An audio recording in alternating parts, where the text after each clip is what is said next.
RCC underground water tank सही तरीका क्या है? अस्सलाम वालेकुम और खुशामदीद यूनिकॉर्न कंस्ट्रक्शन एंड मैनेजमेंट के अवेयरनेस प्रोग्राम में आज हम बात करने जा रहे हैं अंडरग्राउंड वाटर टैंक के बारे में। ये क्या होता है, कैसे बनता है और घर मालिक को क्या क्या चीज़ें ध्यान में रखनी चाहिए। हमारे साथ मौजूद है यूनिकॉर्न कंस्ट्रक्शन एंड मैनेजमेंट के टेक्निकल डायरेक्टर नुमान अहमद साहब। और नुमान साहब, सबसे पहले ये बताएं कि आरसीसी टैंक क्यों, प्लास्टिक रेडीमेड टैंक क्यों नहीं? वालेकुम अस्सलाम वकास। फाइबर टैंक जो है वो छोटी क्वांटिटी के लिए बेहतर होते हैं। कराची का अगर हम देखें तो कराची में हमारे पास स्टोरेज का बहुत बड़ा, पानी का बहुत बड़ा मसला है, जिसके लिए हमें बड़ी स्टोरेज की ज़रूरत पड़ती है। तो मिनिमम 5000 या 10,000 लीटर का हमें अंडरग्राउंड टैंक चाहिए होता है, जो फाइबर में अवेलेबल नहीं है, और अगर अवेलेबल भी है तो बहुत ज़्यादा कॉस्टली है। तो उसका ऑल्टरनेट या उसका मेन आप ये समझ लें कि उसके बाद फिर जो है हमारे पास ऑप्शन जो है वो आरसीसी टैंक का होता है। अच्छा, आरसीसी टैंक अगर सही तरीके से बनाया जाए और सही वाटर प्रूफिंग की जाए तो 30 से 40 साल आराम से निकाल लेता है, बगैर किसी परेशानी के, बगैर किसी मसले के। नुमान भाई, आरसीसी अंडरग्राउंड वाटर टैंक बनाने का प्रोसेस क्या होता है? काइंडली हमें स्टेप बाय स्टेप बताएंगे। सबसे पहले हम अंडरग्राउंड टैंक की मार्किंग कर लेते हैं कि हमें लोकेशन मार्क कर लेते हैं कि हमारा अंडरग्राउंड टैंक कहाँ पे बनना है। अच्छा, ये नॉर्मली ड्राइंग पे मेंशन किया हुआ होता है कि अंडरग्राउंड टैंक कहाँ पे बन रहा है। लेट्स से कि आपके पास ड्राइंग मौजूद नहीं है या आपका घर पहले से बना हुआ है और आप अंडरग्राउंड टैंक बनाना चाह रहे हैं, तो उसमें कोशिश ये करें कि जो आपकी मेन सीवेज लाइन है उससे कम से कम 10 फीट दूर जो है आप अपने टैंक की लोकेशन को मार्क करें। लोकेशन मार्क होने के बाद उसका साइज़ जो है वो ड्राइंग में मेंशन होता है, साइज़ के हिसाब से उसकी खुदाई हो जाती है।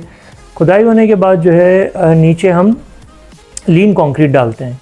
लीन कंक्रीट बेसिकली दो पर्पज़ के लिए यूज़ होती है। एक तो नीचे से ज़मीन की नमी को रोकता है आने से, और दूसरा हमें एक स्मूथ प्लेन सरफेस मिल जाती है।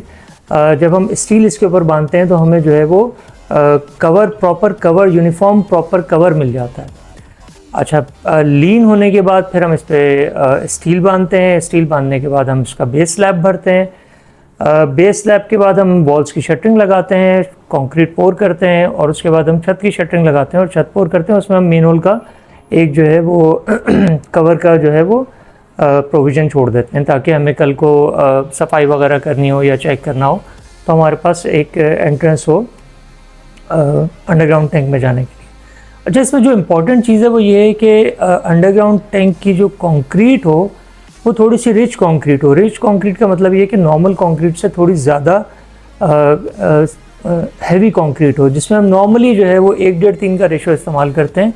इससे फ़ायदा ये होता है कि 1:3 का रेशो जो है वो पानी के और जो हमारे पास सॉइल का प्रेशर आ रहा है उसको रिटेन करने के लिए गुड इनफ होता है। तमाम सारे लोग कहते हैं कि आरसीसी टैंक से पानी सीप करता है, इसको कैसे रोक सकते हैं और इससे कैसे बचा जा सकता है? वकास, कंक्रीट एक्चुअली जो है वो एक पोरस मटेरियल है, और जब हम इसे पोर करते हैं तो इसमें बारीक बारीक सुराख होते हैं। तो अंडरग्राउंड वाटर टैंक के लिए ज़रूरी है कि वो सुराख बंद हों, इसलिए इसमें दो स्टेजेस पे जो है वो वाटर प्रूफिंग की जाती है। एक इंटीग्रल वाटर प्रूफिंग होती है और एक सरफेस वाटर प्रूफिंग होती है। इंटीग्रल वाटर प्रूफिंग जो है, जिस वक्त हम कंक्रीट मिक्स बना रहे होते हैं उस वक्त हम वाटर प्रूफिंग कंपाउंड जो है उसमें मिक्स करते हैं, और मार्केट में डिफरेंट नामों से बहुत सारी कंपनीज बना रही हैं, डिफरेंट नामों से अवेलेबल है। तो जो भी मार्केट में अवेलेबल हो वो आप जो है वो उसमें कंक्रीट मिक्स में डाल सकते हैं। तो जिस वक्त हम ये इंटीग्रल वाटर प्रूफिंग कंपाउंड जो है कंक्रीट में मिक्स करते हैं तो ये अंदर के पोर्स को बंद कर देता है। फिर हम आते हैं सरफेस ट्रीटमेंट के ऊपर। जब टैंक बन गया तो उसके बाद उसकी जो है सरफेस की ट्रीटमेंट होती है। उसमें जो है cement base water proofing material मौजूद है, वो हम मिक्स करते हैं सीमेंट के साथ, सीमेंट स्लरी के साथ, और इस पर 2 या 3 कोट करते हैं ताकि ये अच्छी तरह इसके जो है पोर्स बिल्कुल बंद हो जाएं। जब पोर्स बंद हो जाते हैं तो उसके बाद फिर जो है वो आपके पानी सीप होने का चांस जो है वो ख़त्म हो जाता है। अदरवाइज़ इनमें से कोई एक चीज़ करें एक चीज़ ना करें तो होता क्या है कि by the passage of time पानी सीप होता रहता है, आहिस्ता आहिस्ता आहिस्ता आहिस्ता अपनी जगह बनाता है, और फिर पानी कंटामिनेटेड हो जाता है, जिसकी वजह से बीमारियां होती हैं और दीगर चीज़ें होती हैं, और हम लोगों को पता भी नहीं चलता, क्लाइंट्स को पता भी नहीं चलता कि उनके टैंक में सीपेज हो रही है। जिस वक्त आप आरसीसी टैंक कंस्ट्रक्ट करा रहे हो तो उस वक्त कुछ चीज़ें आप ज़रूर चेक करें। सबसे पहले उसका रेशो चेक करें, रेशो मिनिमम 1:3 होना चाहिए। फिर उसके बाद उसकी जो है water proofing, integral water proofing होनी चाहिए। जिस वक्त आपकी कंक्रीट पोर हो रही है, कंक्रीट बन रही है, उस वक्त उसमें वाटर प्रूफिंग कंपाउंड डल रहा है नहीं डल रहा।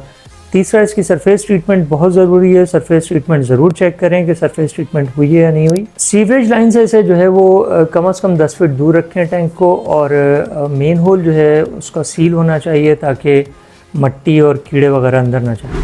अच्छा नुमान भाई, घर मालिकानों के लिए आखिर में आप क्या पैगाम देना चाहेंगे? वक़ास, आखिरी पैगाम ये है कि अंडरग्राउंड टैंक जो है वो एक दफ़ा बनता है, और एक दफ़ा बन जाए तो फिर उसको, और फिर बाद में प्रॉब्लम आए तो उसको ठीक करना बहुत मुश्किल काम होता है और बहुत महंगा भी होता है। तो इसलिए 3 चीज़ों का ख्याल रखें। सही मिक्स डल रहा हो, सही प्रॉपर स्टील हो, और प्रॉपर वाटर प्रूफिंग हुई हो। अगर ये 3 चीज़ें आपने इंश्योर कर लें तो आपका टैंक जो है वो कभी भी प्रॉब्लम नहीं करेगा। और साल में एक दफ़ा टैंक को ज़रूर साफ़ कराएं ताकि जो पानी आप पी रहे हैं वो साफ़ पानी हो। नुमान साहब, बहुत बहुत शुक्रिया अपनी कीमती राय से हमें आगाह करने के लिए। दोस्तों, अगर आपको वीडियो अच्छी लगी हो तो लाइक करें, शेयर करें, और हाँ, यूनिकॉर्न कंस्ट्रक्शन एंड मैनेजमेंट को फॉलो करते रहें।